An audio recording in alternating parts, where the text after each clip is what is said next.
Hey folks, and welcome back. Joshua here. Today I want to talk to you about some stuck points that I've learned to identify over the course of my work personally and professionally. They're in no particular order and there are only 4, so no fancy 5s or 3s here. The point is, these are the things that I see on a regular basis. And these are the things that keep us stuck from growing past our limitations into places that we say we want to go, that has peace and wholeness and joy and all those other fun things that we say we want. So let's hop right into it. All right, number 1 is the myth that says other people make us feel things. Now, I've covered this pretty extensively in my video on emotional intelligence, and I'd encourage you to go check that out. I'm not going to go into as much detail here, but I will take a kind of different tack on this. So the myth says that someone, potentially someone that knows me pretty well, can come along and make me feel something. Now, let's say that this is true, that they can in fact come along, say something to anger me or cause me to feel sad or whatever. Well, what does that mean?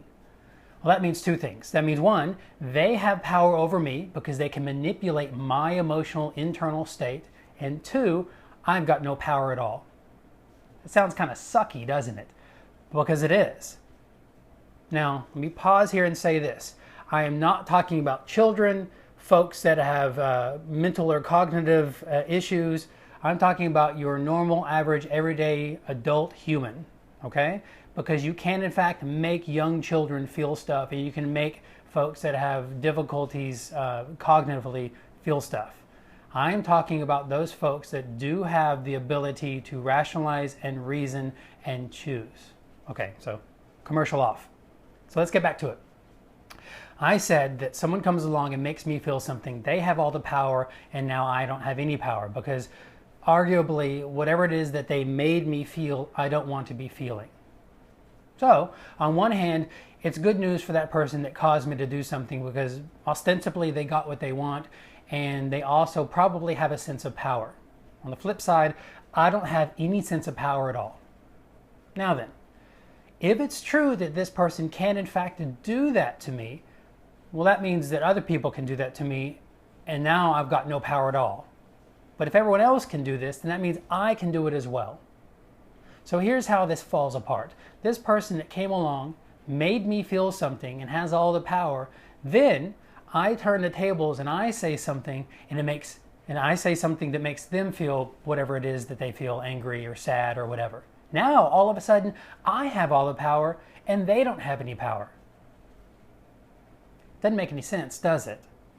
We've just turned the tables and recognized that on one hand, someone has all the power and I don't, and flipping it around, now I've got the power and they don't. What gives here?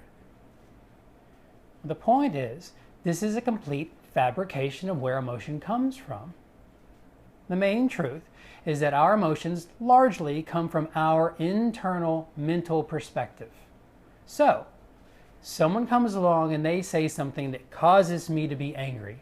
Well, I've got to take the information that they give me, process it in microseconds, and decide to take offense to it. Now, what happens is that most folks aren't aware of those internal machinations going on internally, and so it seems as though the emotion just blows out from nowhere, and it seems to be coming from the outside. The problem with this is that, of course, it tells us over and over again that we are powerless, unless we're doing the manipulating, and then we have all the power in the world. So it falls apart there. The real power then comes from our ability to recognize what it is we're believing, recognize what the emotion is that comes from that, and decide what our choice or response will be. That's where the real power comes from. This myth is a huge one. It's probably the number 1. I said these are in no particular order, but arguably this is the one that I hear about the most in session.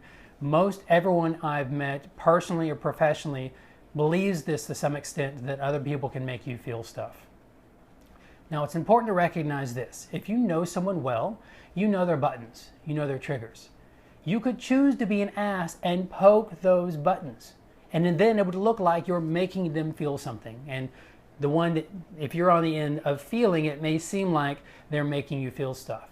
But the thing is they are your buttons. They're your triggers. It's your job to dismantle them.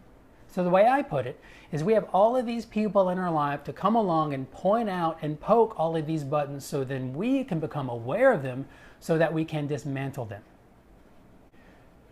The second myth is a very interesting one that seems to fall in line with a lot of spiritual practices, and it goes like this. Thinking is evil. Thinking is bad. Thinking is wrong. You shouldn't do it. In fact, you should meditate and get to a point where either you just see those thoughts go by and passively notice them, or try to, with a hammer, beat them into submission. That doesn't work so well. I've actually met a lot of folks that have had better, well, not better necessarily, but more extensive and more formal meditative practices than me, and still they struggle with the emotional dysregulation and with interpersonal concerns. The problem here is that if we think that thinking is a bad thing, then we don't inquire into, with more thought, why we're thinking what we're thinking. Now I'm going to say that differently. Thinking isn't the demon here that has been espoused for however many years. It's what we're doing with our thinking and why we're thinking. So one quick example. Anxiety is something that I've grown to think I'm a bit of an expert in simply because I come to it naturally. So I've had a lot of anxiety in my own personal life. And then professionally, I've worked with it extensively. What I've learned is that when people are anxious and they're in their heads and they're worrying and they're having these nasty, scary thoughts, they're actually wanting to generate something positive. And I'll probably do another video on this some other time, that underneath all this crazy making that we're doing, we're wanting something wholesome. So what we're wanting in this anxiety is we're wanting a couple of things, but mainly we want some sort of answer. We want certainty. And most interestingly, we want safety, because the answer and certainty gives us that safety. The ironic thing is the type of thinking that we're doing when we're anxious creates just the opposite effect.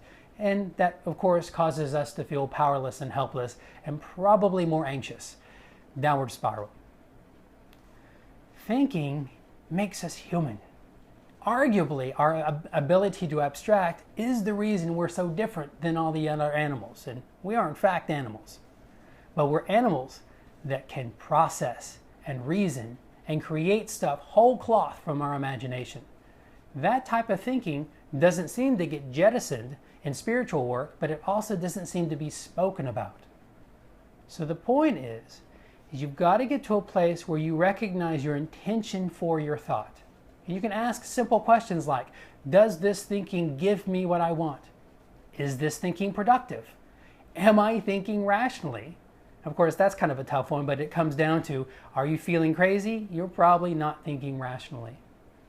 So this myth is a very pervasive one in spiritual practice, and my goal with this is to let people know that once you've gotten to a place where you're calm and centered, that's when you can start exploring the type of thoughts that you're thinking and why you're thinking them. And you'll do that with more thoughts, but you'll do it with an intention of joy, maybe not joy, all right, curiosity at the very minimum. Joy for me, because I love it. Curiosity, patience, and most especially kindness. When we think with those qualities, we get to explore something that we've probably never gone to before, and we get to discover something we've never known before. Myth number 3. Now, myth number 3 is about forgiveness, and there's a very good chance that I'll need to make a longer, more detailed video on just one, so this one's going to be a bit too quick for my taste. All right, so this myth goes like this. You've angered me or you've upset me, then I need to decide whether or not I forgive you. So the myth says that forgiveness is for the other person. The problem with this is, let's say that you did in fact do something that I decided was upsetting or disappointing or whatever. I've done my internal work and I've decided that I am ready to forgive you. So I come along, I sit you down and I say, you know what? Whatever it is that you did, it's no big deal. I forgive you. Now what happens here? You, the instigator, the problem, as it were, you've got to decide what to do with that forgiveness. And let's say that you also agreed with me and realize that what you did was an unsavory thing, it didn't fit your highest good, so on and so forth. And you're still beating yourself up. So I come along and I forgive you, but you haven't forgiven yourself. So the myth that says forgiveness is for the other person completely misses the point that it doesn't matter what comes at you from the outside or what you generate inside.